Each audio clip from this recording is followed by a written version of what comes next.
Napakahalaga po ng ating mga naipundar na gamit, bahay at iba't ibang kagamitan kung ito ay mauuwi lamang sa abo dahil sa sunog. Kaya naman alamin natin kung ano-ano ang mga pag-iingat na dapat nating magawa upang makaiwas sa sunog.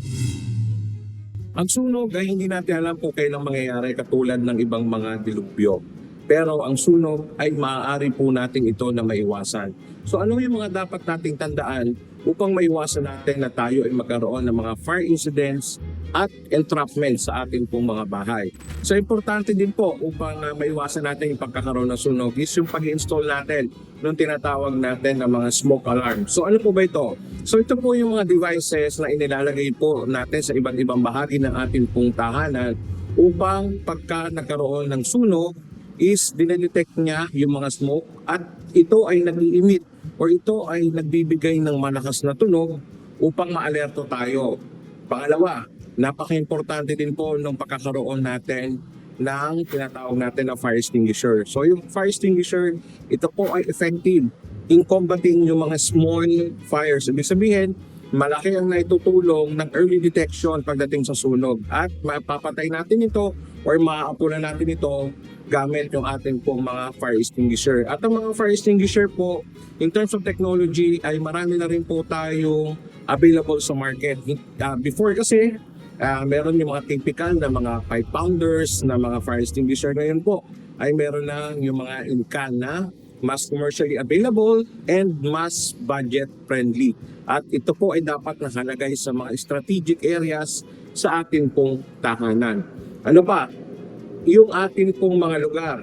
So linisin po natin. Pag-check din po natin yung ating pong mga electrical wires. Kasi isa po yung mga electrical wiring sa mga nagiging common causes of sunog. And yung ating pong kitchen, siguraduhin po natin yung ating pong mga LPG tank ay wala pong leak. Kasi isa din po yan sa mga common causes ng fire. And yung ating pong kung ang situation naman po natin is nawalan po tayo ng kuryente, so instead of using yung mga candles na ito po ay very hazard in terms of fire dahil pag ito ay natapig ng ating pong mga alagang pusa o hayop or even natumba ng hangin, ay ito po ay pwede mag-cause ng sunog. So mas safe gamitin ang flashlight. Unang-una, siguraduhin po na wala po tayo mga grills kasi ito po yung mga common causes kung bakit tayo nakakaroon ng entrapment sa mga nasusunog na bahay. Hindi sila makalabas doon sa kanilang mga bintana dahil ito ay may grills. Pangalawa, kabisaduhin na po natin habang wala pang emergency yung in and out ng ating pong bahay. Kung saan po tayo dapat mag-exit kung sakali na itong isang portion na ito or itong isang lugar na ito ay hindi po available. At ito ay magandang family bonding din po natin na ma-try ng mga kasama natin sa bahay o ng ating pong pamilya na paano mag-exit na ang simulation natin is mayroong sunog. So paano po natin gagawin yon? Pwede po unang-una patayin natin yung ilaw. Ano po? Na kung sila po ba ay makakapag-exit or sila ba ay makakalabas ng kanilang bahay. In a worst case scenario, kapag tayo ay natrap sa loob ng nasusunog na bahay, ano po ba yung mga bagay na dapat nating gawin at tandaan? Unang-una, manatili po tayong kalmado. Katulad ng parati natin sinasabi, sa mga ganitong klaseng sitwasyon, ang presence of mind po ang isa sa pinaka-importanting tools na dapat meron tayo upang tayo ay makapag-survive. Pangalawa, huwag po tayong magkukulong sa banyo. Dahil ang isa sa mga nagiging choices dahil sa dala ng panic at sa pagkawala ng presence of mind ay yung pagtatago sa banyo. Dahil ang dahilan nila is kapag nandiyan na yung apoy, sila ay magbubuhos lang ng tubig. Hindi po ito totoo. Ito po ay lubhang napakadelikado. Marami na pong instansya na mga namamatay dahil sa ganitong klaseng mga desisyon. So ano po yung repercussion nun? Sa mga na-entrap sa nasusunog na gusali o ng bahay, ang isa po sa kanilang unang ikinamamatay is yung tinatawag natin na smoke inhalation. Ano po ito? Sila po ay nakakalanghap ng usok. So ang tendency pagka po yung kanilang lungs is na-fill up ng usok, ang tendency po nun, hindi sila makakahinga ng maayos at sila po ay magpapass out or hihimatayin.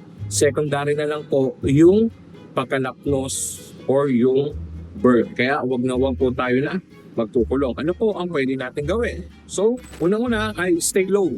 So, tayo po ay luluhod or tayo ay dadapa. And then, kung may available po tayo na mga damit, towel or panyo, at ito po ay mababasa natin, itakin po natin sa bibig at sa ilong upang maiwasan po natin na tayo ay maka-inhale ng usok na pwedeng mag-impair sa ating pong breathing at sa ating pong level of consciousness. And then, gagapang po tayo palabas ng ating pong tahanan. Kaya kanina, nasabi natin na importante na alamin natin yung in and out or yung kabisaduhin natin yung ating pong mga locations. Nang sa gayon ay makakapag-exit po tayo ng mabilis. Okay, then, pagkarating po natin sa pinto, wag po natin ito basta bubuksan. So ano po ang pinaka-the best na pwede natin gawin? So ito po ay kapain po muna natin yung mismong pinto or yung handle or yung doorknob. Kung ito po ay mainit, wag po nating bubuksan. Ano po ang gagawin natin if in case na mainit ito? So pwede tayong kumuha ng towel o ng bedsheet, basain po natin and then i-cover natin doon sa mga void spaces ng ating pong mga pinto. Nang sa gayon, hindi po pumasok yung usok sa ating pong kinalulugaran and we should find an alternative exit. Kaya dito naman po papasok yung prior na dapat ay meron tayong mga naka-install properly na mga emergency ladder or emergency exit sa ating pong mga lugar. Kung ang ating pong mga lugar ay hindi naman po ganun kataasan.